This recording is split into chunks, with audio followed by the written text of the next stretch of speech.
Srimad Bhagavatam, Canto 10, Chapter 3, The Birth of Lord Krishna, text number 22. Ayam tu sabhyas tava janmano grihe shudvagra idrams tate nyavadit sareshvaraha sate vataram purushai samarpitam shudva dunaiva bisarat yuda. Translation purport by His Divine Grace A.C. Bhaktivedanta Swami Srila Prabhupada. O my Lord, Lord of the demigods, after hearing the prophecy that you would take birth in our home and kill him, this uncivilized Kamsa killed so many of your elder brothers. As soon as he hears from his lieutenants that you have appeared, he will immediately come with weapons to kill you. Please repeat. O my Lord, Lord of the demigods, after hearing the prophecy that you would take birth in our home and kill him, this uncivilized Kamsa killed so many of your elder brothers. As soon as he hears from his lieutenants that you have appeared, he will immediately come with weapons to kill you. Srila Prabhupada's purport. Kamsa has here been described as a sabhya, meaning uncivilized or most heinous, because he killed many children of his sister. When he heard the prophecy that he would be killed by her eighth son, this uncivilized man, Kamsa, was immediately ready to kill his innocent sister on the occasion of her marriage. An uncivilized man could do anything for the satisfaction of his senses. He can kill children. He can kill cows. He can kill brahmanas. He can kill old men. He has no mercy for anyone. According to the Vedic civilization, cows, women, children, old men, and brahmanas should be excused if they are at fault. But asuras, uncivilized men, do not care about that. At the present moment, the killing of cows and the killing of children is going on unrestrictedly, and therefore this civilization is not at all human. And those who are conducting this condemned civilization are uncivilized asuras. Your bees are up there.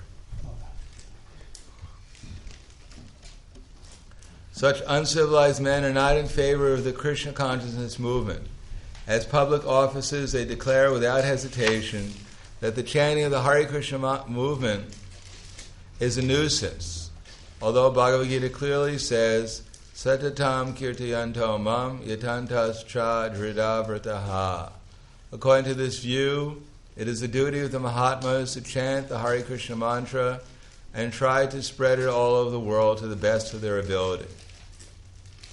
Unfortunately, society is in such an uncivilized state that there are so-called Mahatmas who are prepared to kill cows and children and stop the Hare Krishna movement.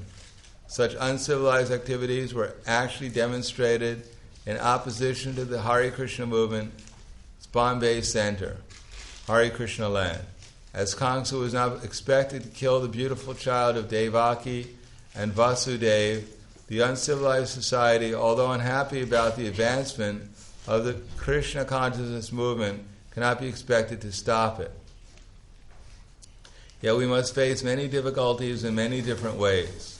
Although Krishna cannot be killed, Vasudeva, as the father of Krishna, was trembling because in affection he thought that Kamsa would immediately come and kill his son. Similarly, although the Krishna consciousness movement and Krishna are not different, and no asuras can check it, we are afraid that at any moment the asuras can stop this movement in any part of the world.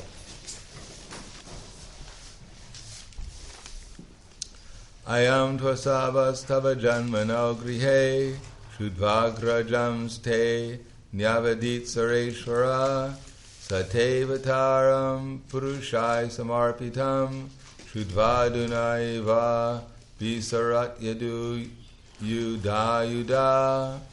O my Lord, Lord of the demigods, after hearing the prophecy that we would take birth in our home and kill him, this uncivilized Kangsa killed so many of your elder brothers.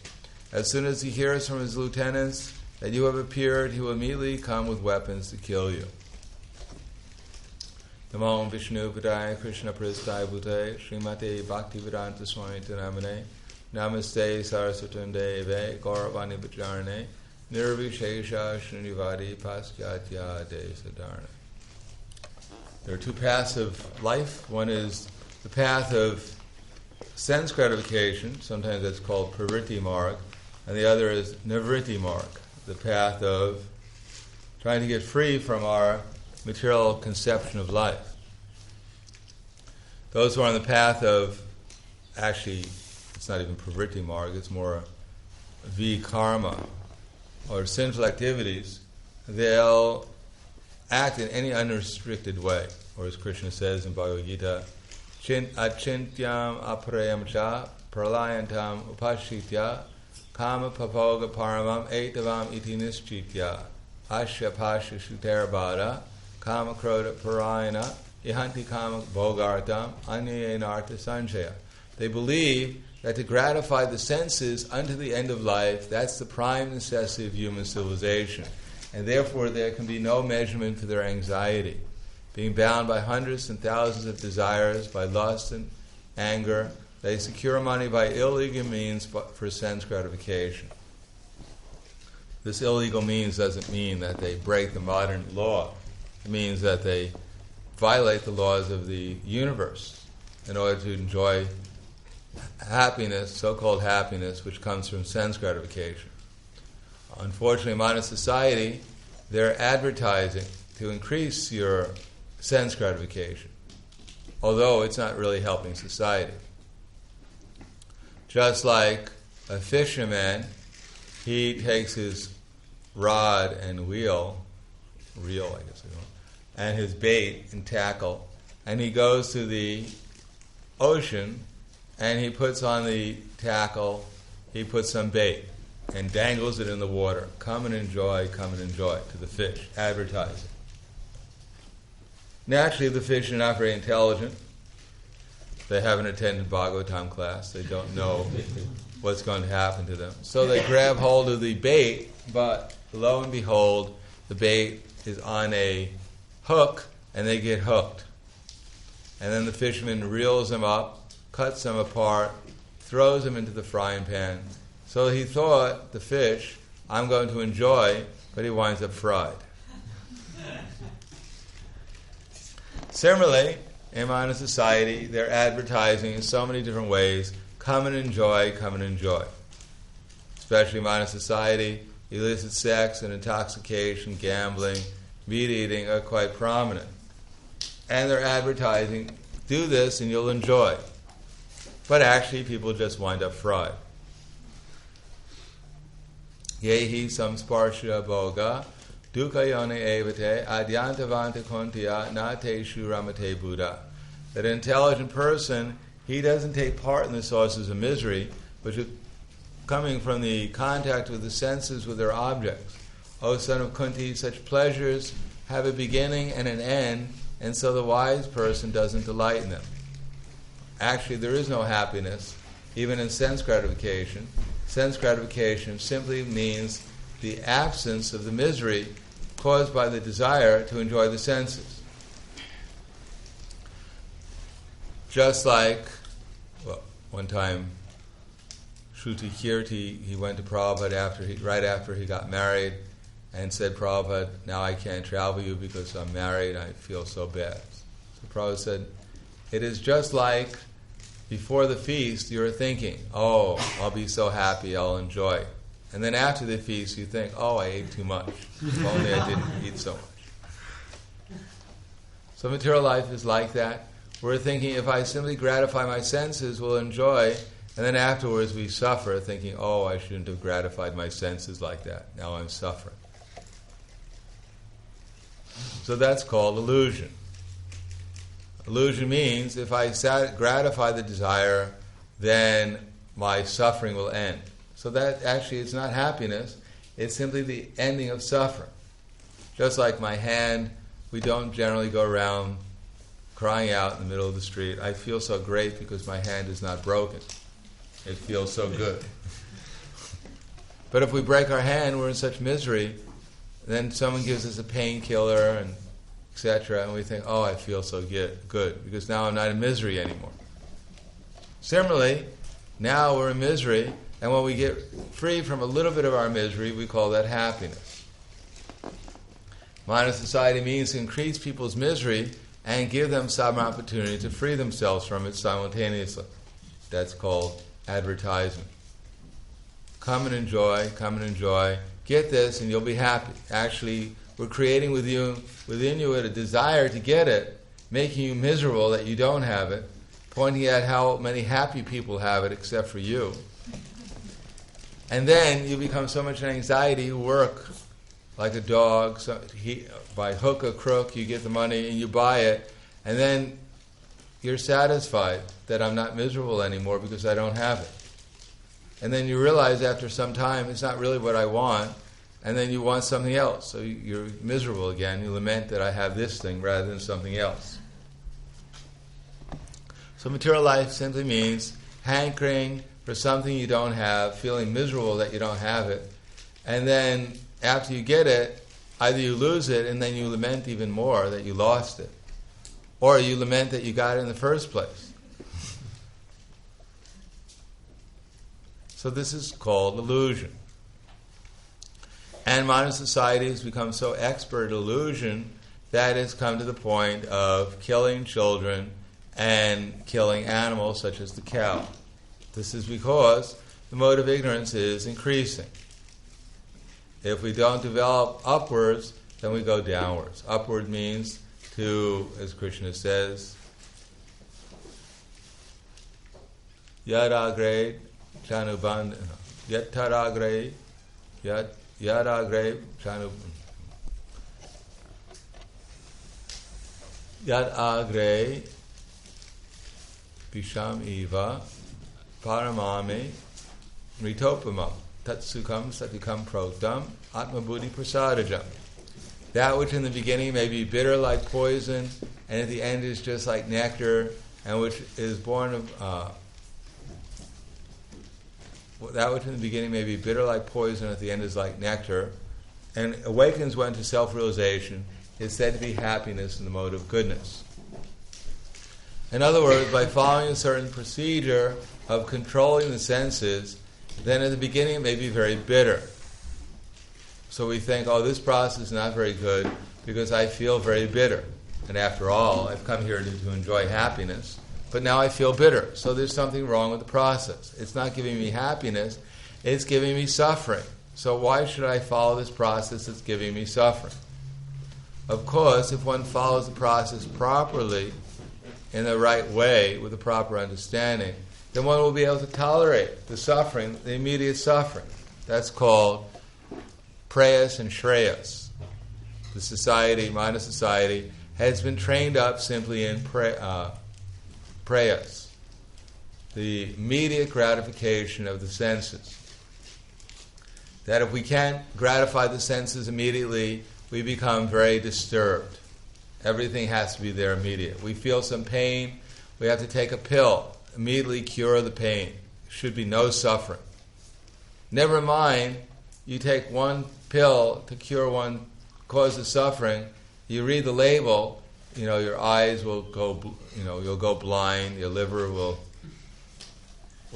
fall out, your teeth will turn blue. Never mind, but at least my headache went away for 15 minutes.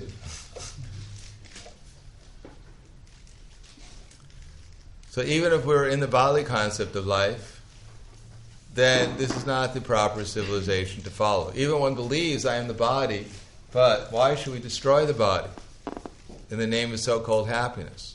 If I am the body, then I should take care of the body properly.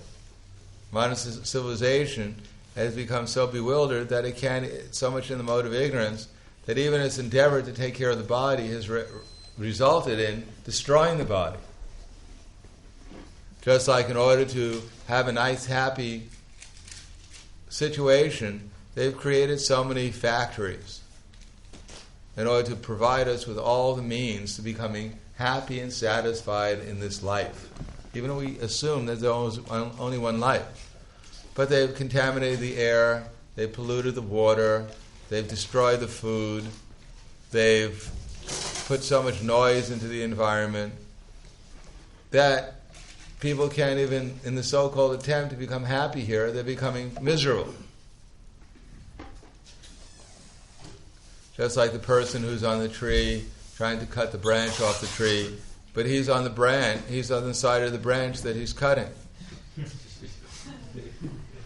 So by the time he's done cutting the branch off, he's going to fall down along with the branch. So this is certainly ignorance. Krishna says, Karmana sukritas yahu satvikam nirmalam palam rajasasti palam dukam agana tamasa palam Sattvam sanjayate jnanam rajaso loba evacha pramado moha tamaso bhavato jnanam evacha. That if we work with knowledge in the mode of goodness means to understand things properly. That's why we have classes, we try and study these books, to see things properly.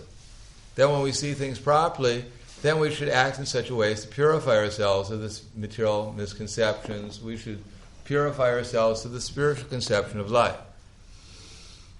But if we don't see things properly, we think, yes, let me gratify my senses, then the result will be greed. We'll simply be greedy. Because even if we can gratify our senses, we get something nice. There's a nice sweet ball on Sunday, and we like it. Oh, this tastes really good.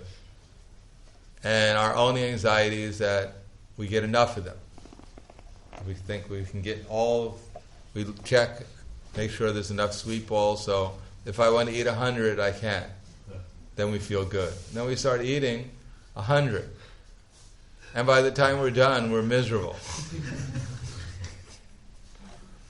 We've satisfied our greed, but the result is misery. Oh, I feel so bad. Now I won't be able to eat tomorrow.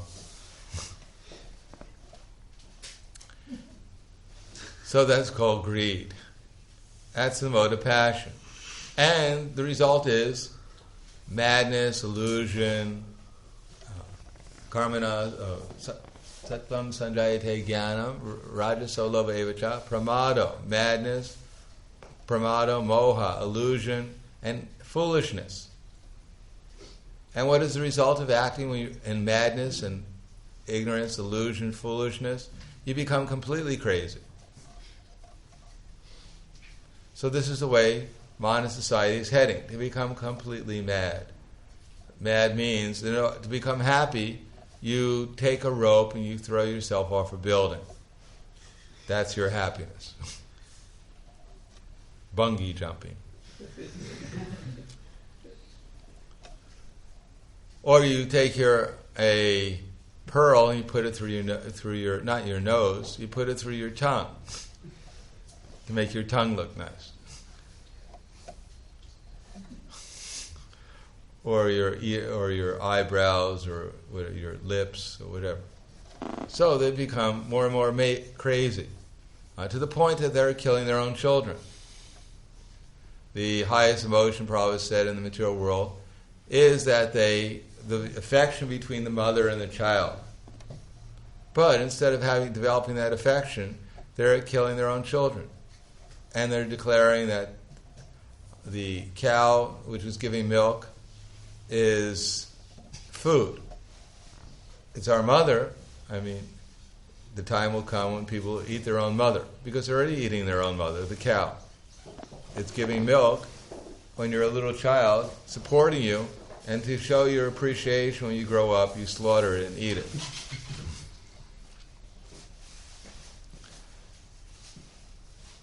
So this is certainly a very ignorance. And the result of such ignorance is that people become more ignorant. As when you eat milk, eat the cow instead of drinking the milk, then instead of developing higher consciousness, you develop lower consciousness.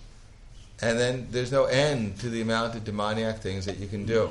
So now they're killing the cows, now they're killing their children. And the next thing is Brahmins and old men, just like in less advanced civilizations, they have, Prabhupada said, the grandfather feast. When the grandfather gets old, they take him up to the roof of the house and they roll him off the house. And if he survives, they take him up again and roll him off again. Until finally he dies and they have a feast in honor of the grandfather. And he's the main preparation. And especially they like, Prabhupada said, to eat his brains, because they think, oh, he's very wise. So if we eat his brains, then we'll become very intelligent too. So that's the grandfather. Then there's the women. Eventually they'll think, oh, women, they don't do so much. Maybe, instead of having them cook, we'll cook them.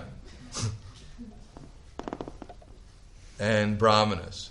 At the end of Kali Yuga, especially, the devotees will be sought after, but not for their wisdom, but to eat them. The little people who are left, they'll come, when they see a devotee, they'll light up and they'll run after him. And the devotee will run the other way. So these times are coming. As the mode of ignorance increases, so will the degradation increase. What was considered completely abominable 50 years ago is considered completely natural now. That the fastest, the industry that's growing the fastest in the world, or at least, which is equal to all the other types of industry, entertainment industry, all the football games and all the different types of movies, is pornography. They're selling more than everyone else. So, and what to speak of gambling? Gambling, I can't imagine how much has increased. My mother lives in Las Vegas, and I go there. It's just amazing how many hundreds and hundreds of casinos they have, which are huge. They're bigger than any temple that's ever been created. And that each one of them, there are hundreds of them, they have rooms for 10,000 people. And inside the casino they have zoos, and they have they have these rides in it, Ferris wheels, and all kinds of things. Botanical gardens. And there's thousands and thousands, millions of people, they go there every day and they throw their money away. They work so hard for it, but because they're in the mode of ignorance, they just throw it away. And they think they're having a great time. And every intoxication, now it's completely normal.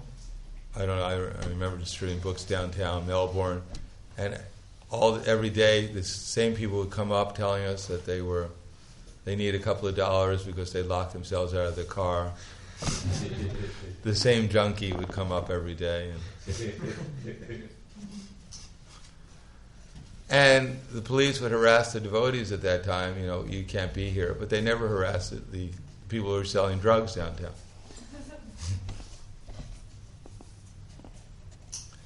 That it was cheaper to buy heroin than it was to buy marijuana. Or cigarettes, actually. That's what their line was. They had their lines, we had our lines. Their lines are, don't waste your money on cigarettes, it's too expensive. Buy this heroin. It's cheap.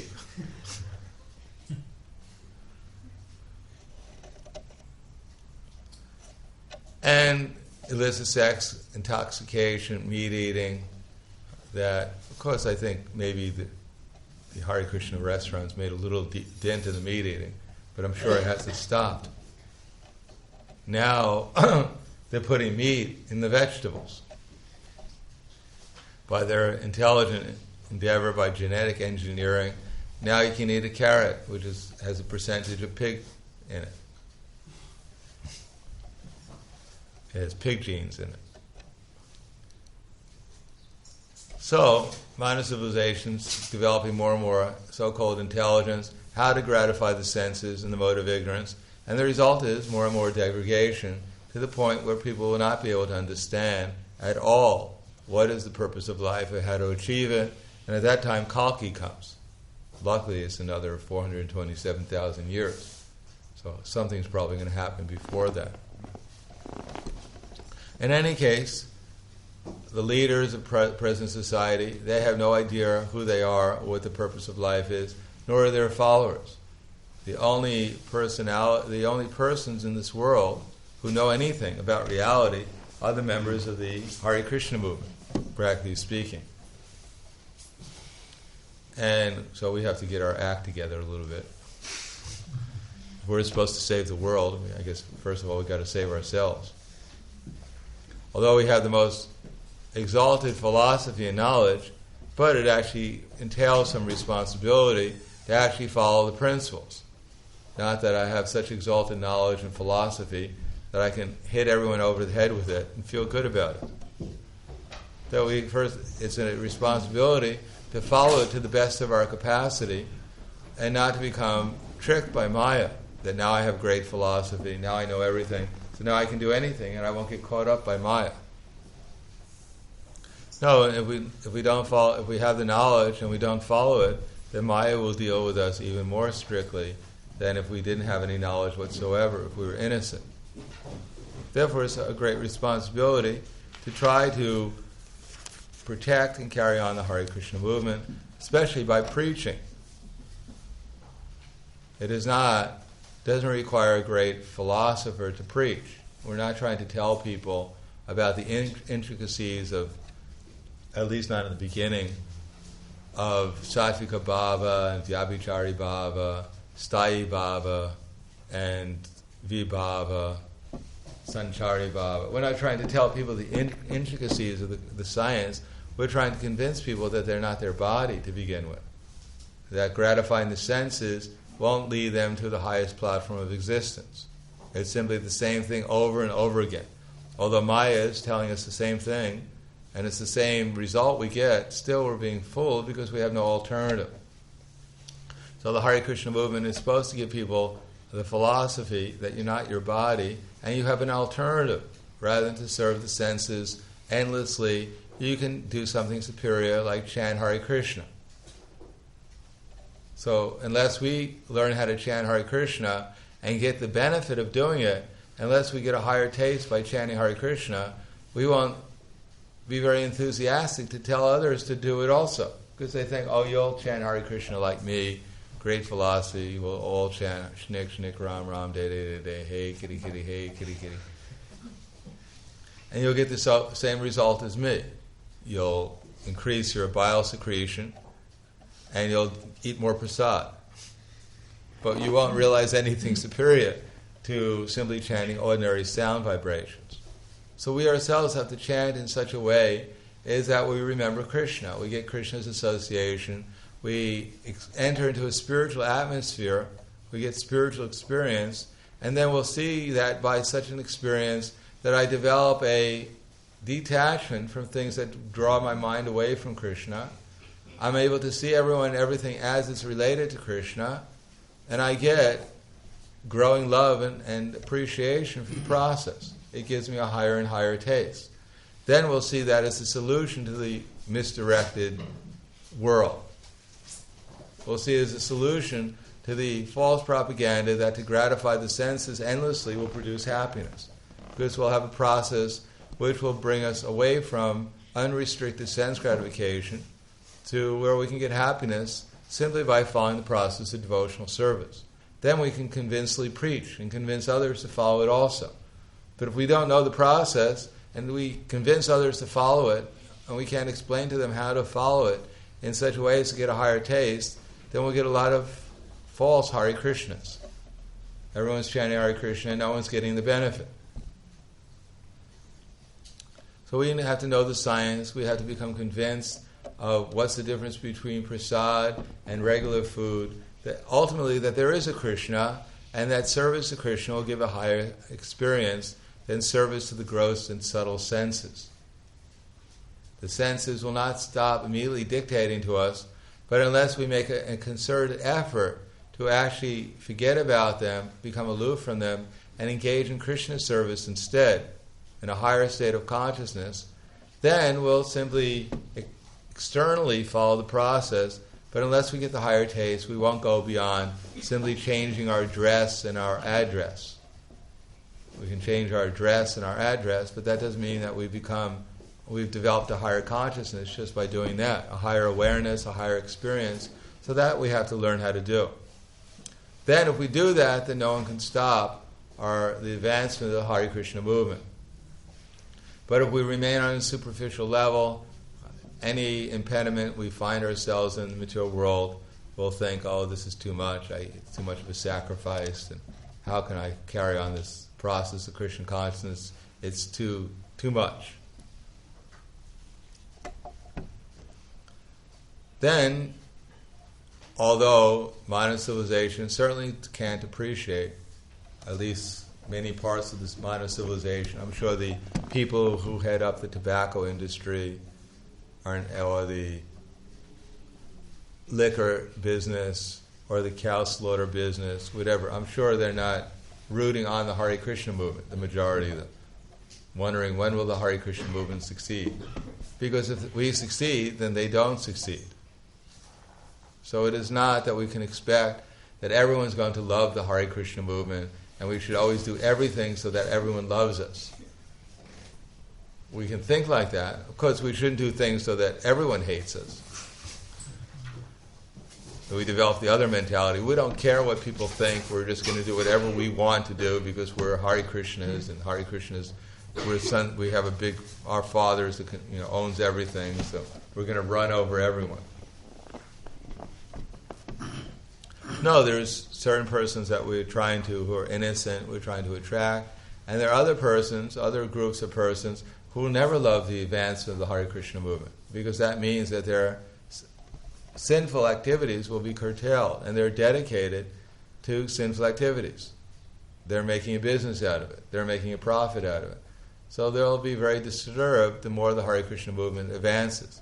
So we can't expect to please everyone, but at least we should follow the instructions of the previous acharyas, try to please them, and that way do benefit to everyone, and especially those persons who are innocent.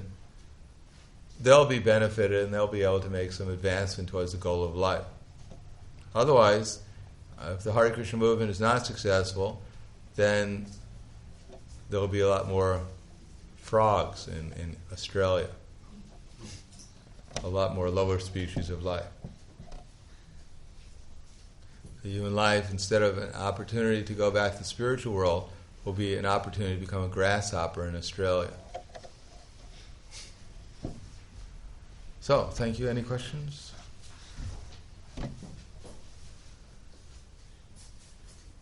Yes. Maharaj, you briefly mentioned that between now and the end of Kali Yuga, when the Kalpa comes, that other things may happen. That's us. That's supposed to be us. Yes. Yes. We're supposed to become Krishna conscious and save the world, at least some part of the world. That's what this Hare Krishna movement is supposed to be. Of course, we may read these books and we think, oh, we're another sect, small sect.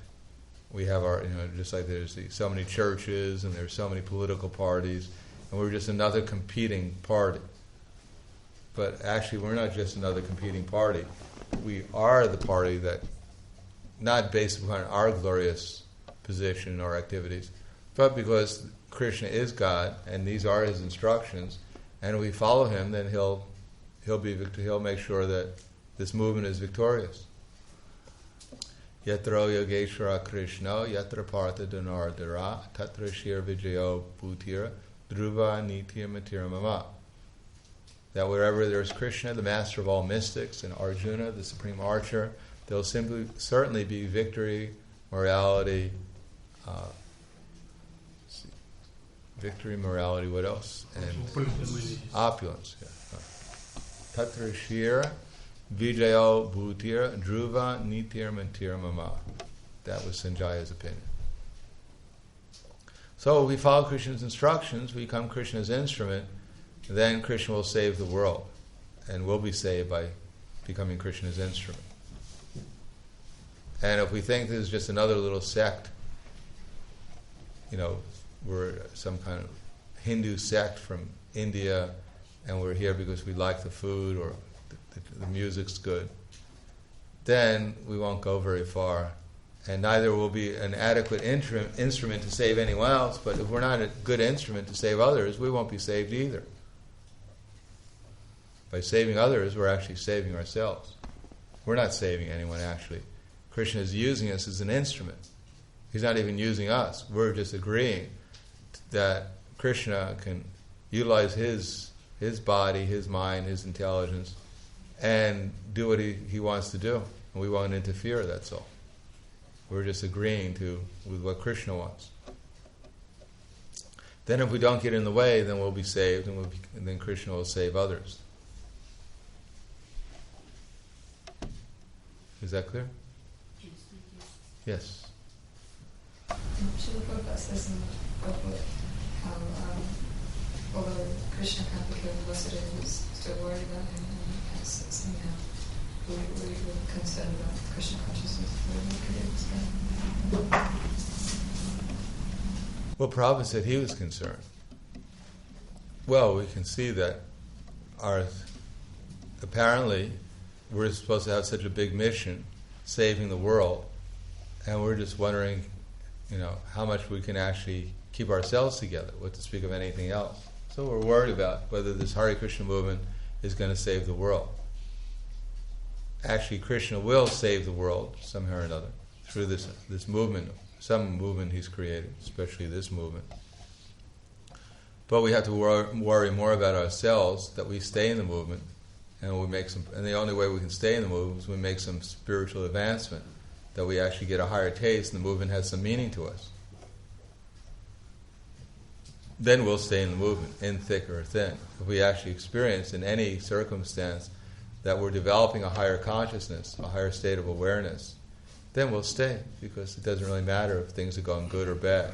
And then when things go really good, we won't get bewildered by it, thinking now I've become, I'm in the biggest movement, I'm the most big person, I've been here for so long, and etc., etc. We'll realize that this is Krishna's doing it.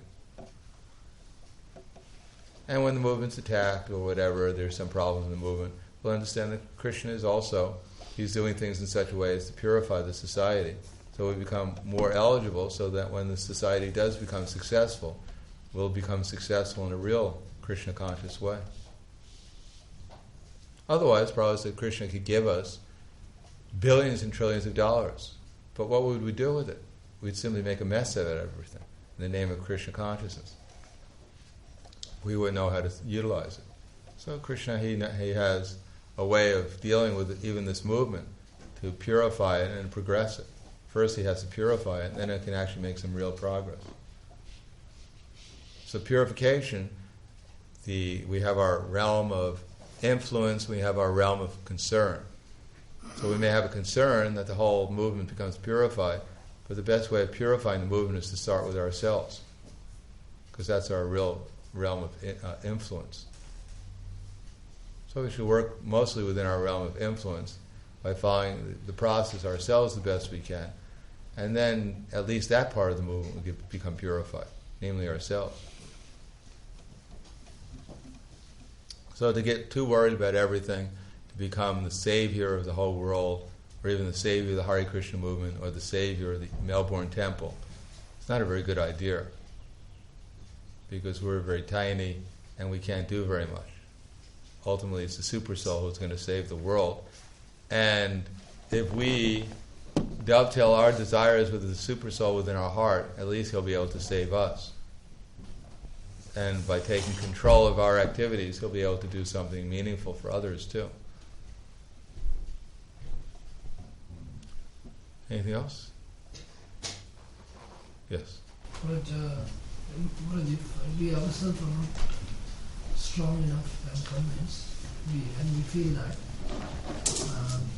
should we really get involved in preaching? Or what? Well, if we're convinced like that, then we have to get involved in preaching.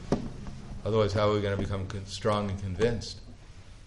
Like if we ourselves are feeling that not very convinced. Well, how are you going to become convinced unless you test whatever little conviction you have? You have to test it. And when you see that the little conviction that you have works, then you'll get more convinced. Otherwise, how do we become convinced? It's not by practical experience. We can get some realization by hearing the philosophy, but the actual experience comes when we apply it.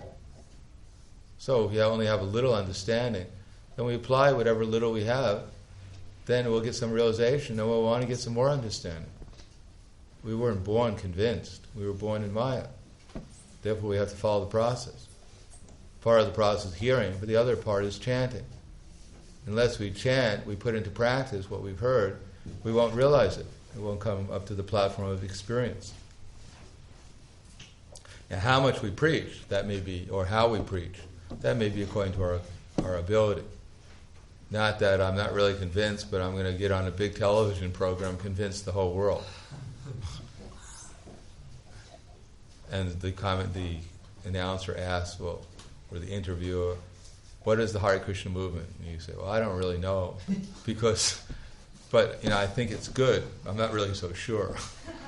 But I think everyone should take it. Everyone should surrender. Well, what about you? Well, I haven't really read the books very much, but I'm sure, it won't be very convincing.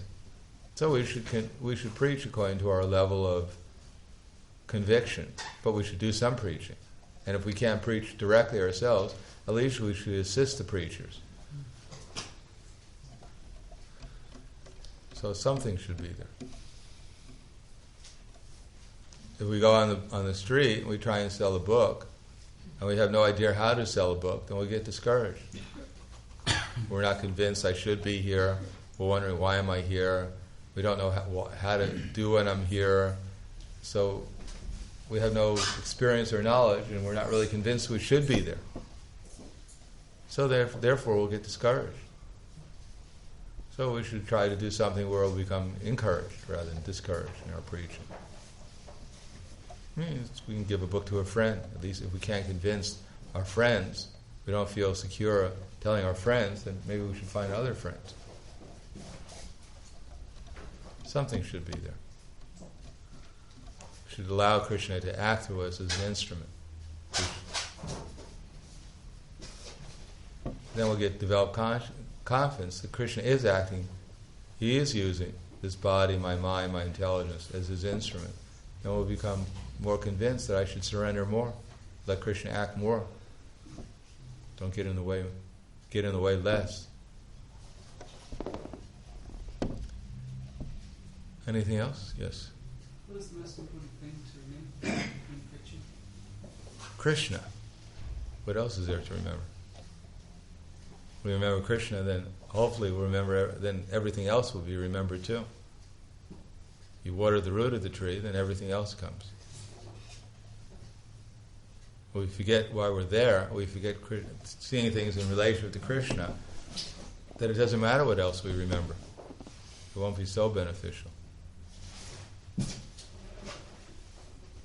But basically, you should remember that I'm here because Krishna wants me to be here, and I'm doing this activity to please him. And then whatever knowledge we have, Krishna will help remind us. Anything else? Okay. Grantaraj Srimad Bhagavatam ki jai, Srila Prabhupada ki jai, Gaur Premanande.